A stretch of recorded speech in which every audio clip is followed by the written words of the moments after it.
17 से मैंने प्रिपरेशन शुरू करी थी।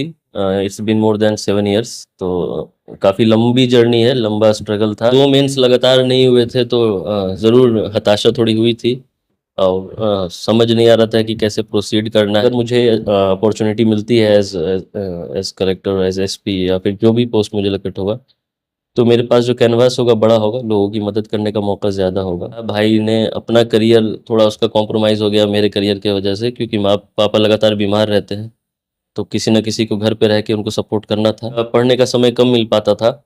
तो यूजुअली ऐसा होता था कि 10 साढ़े 10 से मेरा ऑफ़िस होता था। लकीली जो है डीएम सर का सपोर्ट रहा। इंटरव्यू के दौरान सर ने जो है मैंने लीव के लिए अप्लाई किया था, सर ने उस विभाग को अनुशंसा करके भेजा। वही सब लोग हज करने गए थे लास्ट ईयर, तो हो सकता है कि वो भी एक दुआ वहाँ से काबा शरीफ से जो दुआ हुई है तो वो काम आई होगी। मधेपुरा में है और मधेपुरा का यह पुरैनी प्रखंड है और पुरैनी प्रखंड के सीओ साहब ने यूपीएससी क्रैक किया है। यूपीएससी एग्जाम में सफलता हाथ लगी है और इनका जो रैंक है 374 रैंक है। कैसे कुछ इनके दिमाग में चल रहा था, क्योंकि एक जब नौकरी मिल जाता है, सरकारी नौकरी की बात करें, जब आदमी को सरकारी नौकरी मिल जाता है तो वह एक निश्चिंत तौर पे ये समझते हैं कि हमें सफलता मिल गई और वहाँ उनका कदम रुक जाता है। लेकिन इन्होंने अपने कदम को रोका नहीं और इनका जो फोकस था यूपीएससी एग्जाम, उनमें उनमें इन्होंने सफलता हासिल की है। क्या कुछ संघर्ष की कहानी रही है, यह जानने के लिए हम सीधे इनके पास आए हैं। ताबिश हसन नाम है इनका। 2 ढाई सालों से यह मधेपुरा में पुरैनी प्रखंड के सीओ के रूप में वर्क कर रहे हैं। सर, सबसे पहले मुबारकबाद आपको ढेर सारी। और आपने इतना टफ एग्ज़ाम निकाला है और एज ए सीओ के पोस्ट पे आप 2 ढाई साल से वर्क कर रहे थे। काफ़ी कम समय मिल रहा होगा, लेकिन तब भी आपने यह सफलता हासिल की है। क्या कुछ कहानी रही है सर आप? हाँ, जर्नी यही रही कि मेरी जो प्राइमरी एजुकेशन, अर्ली एजुकेशन है वो नालंदा बिहार शरीफ से ही हुई। उसके बाद जो है मेरा हायर एजुकेशन, मैंने बीटेक किया है मैकेनिकल इंजीनियरिंग में, वो मैंने जयपुर से किया था, पूर्णिमा कॉलेज ऑफ इंजीनियरिंग से। उसके बाद मैंने यूपीएससी की प्रिपरेशन शुरू करी। वाजीराम एंड रवि से मैंने कोचिंग ली और जामिया मिलिया आरसीए में मैं वहाँ पे रेजिडेंशियल कैंपस में रहता था, वहाँ प्रिपरेशन करी थी। अभी इस अटेम्प्ट में मैं पर्टिकुलरली मेंशन करना चाहूँगा हमदर्द स्टडी सर्कल का। हमदर्द स्टडी सर्कल भी एक ट्रस्ट, रेजिडेंशियल ट्रस्ट है जहाँ पे यूपीएससी सिविल सर्विसेज की तैयारी कराई जाती है। तो इस वाले अटेम्प्ट में जो है मैं काफ़ी ज़्यादा मुझे मदद जो है हमदर्द स्टडी सर्कल से मिली। मैं वहाँ पे रह रहा था मेंस के दौरान और इंटरव्यू के दौरान। तो यही है कि 17 से मैंने प्रिपरेशन शुरू करी थी।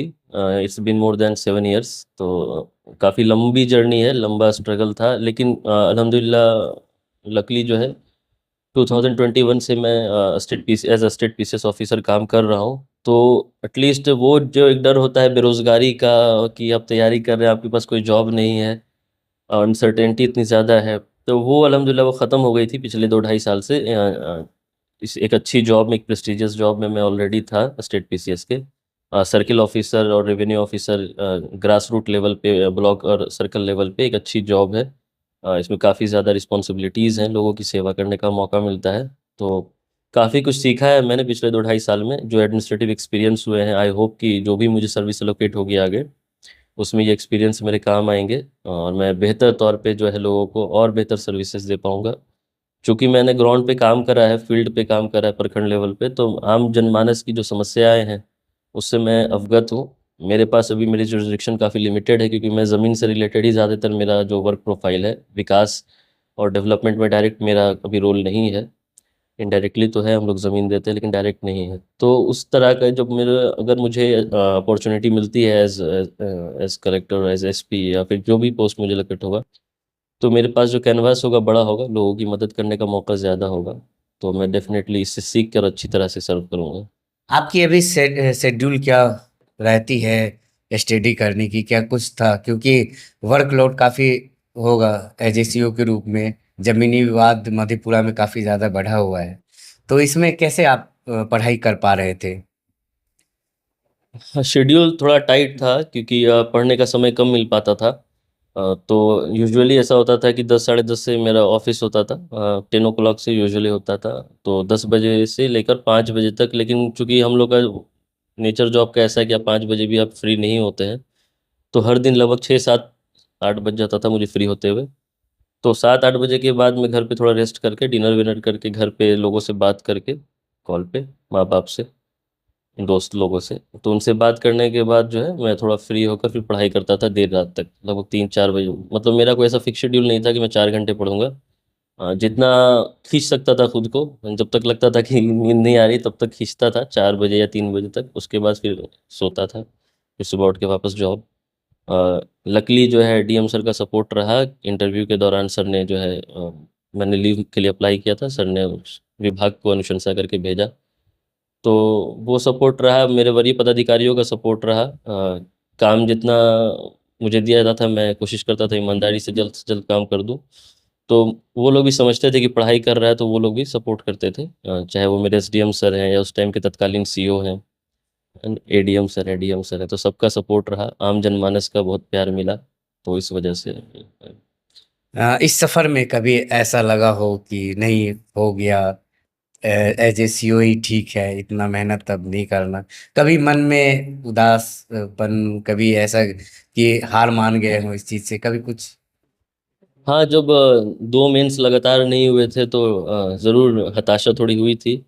और समझ नहीं आ रहा था कि कैसे प्रोसीड करना है। लेकिन इस जॉब में आने के बाद, पर्टिकुलरली एज सीईओ, तो मेरा मोटिवेशन और ज़्यादा बढ़ा ही है तैयारी को लेकर, क्योंकि जहाँ मैंने ग्राउंड पे देखा है लोगों की समस्याएं जितनी हैं, मेरा जुरिस्डिक्शन लिमिटेड है। मैं एक सीमित दायरे में काम करता हूँ, ज़मीन संबंधी ज़्यादातर मेरा काम है, तो लोगों की एक एक लेवल के बियॉन्ड जाके मैं मदद नहीं कर पाता हूँ या उनको सर्व नहीं कर पाता हूँ। तो वो एक एडिशनल इंस्पिरेशन या मोटिवेशन कह लीजिए वो था कि मुझे एक बड़ी जिम्मेदारी और उसको निर्वहन करने का दायित्व अब लेना था, ताकि मैं मीनिंगफुल इंटरवेंशन कर सकूं। तो उससे और मोटिवेशन ही मिला है। तो ऐसा कोई हताशा अल्हम्दुलिल्लाह लास्ट के 3 4 सालों में तो नहीं हुई, सर्विस में आने के बाद तो नहीं हुई। परिवार का कितना सपोर्ट मिला है? क्योंकि कई ऐसे बच्चे होते हैं जो आर्थिक रूप से परिपूर्ण नहीं होते हैं, बीच में स्टडी छोड़ के अपने काम में लग जाते हैं, वर्क में लग जाते हैं। तो परिवार का कितना सपोर्ट मिला है, भाई का, पिता का, माँ का? अ, अल्हम्दुलिल्लाह मेरे जो पेरेंट्स हैं, तो मेरे फादर बैंक में एज बैंकर जॉब करते थे, तो इकोनॉमिकली बहुत ज़्यादा कभी ऐसा मसला नहीं रहा मेरे साथ। हाँ, ज़रूर कुछ बच्चों को जिनको फाइनेंशियली इकोनॉमिकली दिक्कत होती है उनके लिए समस्याएं हैं, पर मेरे केस में मैं थोड़ा लकी था, ब्लेस्ड था कि मेरे पास वैसी समस्या नहीं थी। अ, मुझे अच्छी कोचिंग में पढ़ाया गया, मेरे फादर ने अच्छी कोचिंग में मुझे स्पॉन्सर करके पढ़ाया।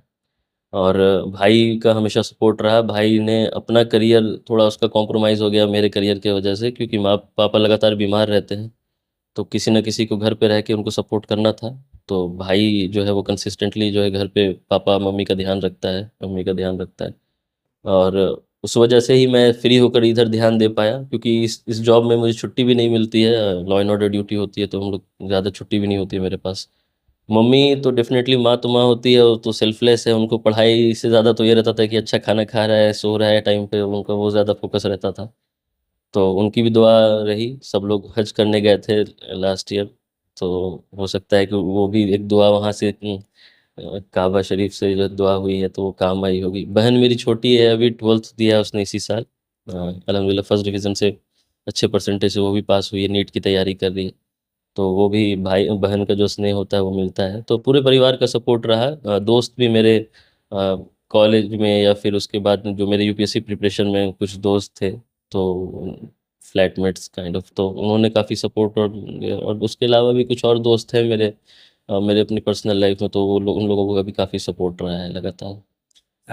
आप तो वर्क पे ही हैं आज भी। जिस वक्त मैं आया आप भी थाने में बैठे हुए थे, काम ही कर रहे थे। तो आप उस तरह से खुशी एंजॉय नहीं कर पाए होंगे जितनी आपके परिवार वाले एंजॉय कर रहे होंगे। हाँ, कल जब से रिजल्ट आया तो मैं नहीं हूँ, मैं बाहर हूँ। रामनवमी की ड्यूटी मेरी है, लॉ एंड ऑर्डर की विधि व्यवस्था देखना है। साथ ही चुनाव है, तो चुनाव में वाहन चेकिंग, वाहन संबंधित कुछ काम जो है मेरे सीओ को करने होते हैं, एससीओ। तो उन कामों की व्यस्तता के कारण जो है मैं अभी तक ठीक से ना, मैंने अपना रिजल्ट तो देख लिया है, लेकिन कौन मेरे दोस्त हैं उनका क्या रहा, तो अभी बहुत ज़्यादा मैं उस पर अभी नहीं गया हूँ। मैं होपफुली कि 1 2 दिन में रामनवमी की ड्यूटी से फ्री होकर फिर मैं इसको ज़्यादा बेहतर जो है इंजॉय एब्जॉर्ब कर सकूँ। अगर एक पर्सनल सवाल आपसे कर पो, जी आपकी शादी हुई है? जी नहीं, अभी अभी शादी नहीं हुई मेरी। कोई गर्लफ्रेंड वगैरह? क्योंकि कभी ना कभी देखा जाता है कि सक्सेस के पीछे एक महिला का भी हाथ होता है। हाँ ज़रूर, है महिला का हाथ तो है ही है। एक दो अच्छी दोस्त है, उनका लगातार सपोर्ट मिलता है। मेरी प्रिपरेशन जर्नी में बहुत सपोर्ट रहा है उनका। मेंस की तैयारी में बहुत सपोर्ट रहा है, क्योंकि वो भी इसी फील्ड से हैं, वो भी यूपीएससी की तैयारी कर रही हैं। वो उन्होंने मेंस वेंस लिखा है, तो उनका कंसिस्टेंट सपोर्ट रहता है। तो है ज़रूर, एक महिला का हाथ तो रहता है मेरे मेरे केस में भी है।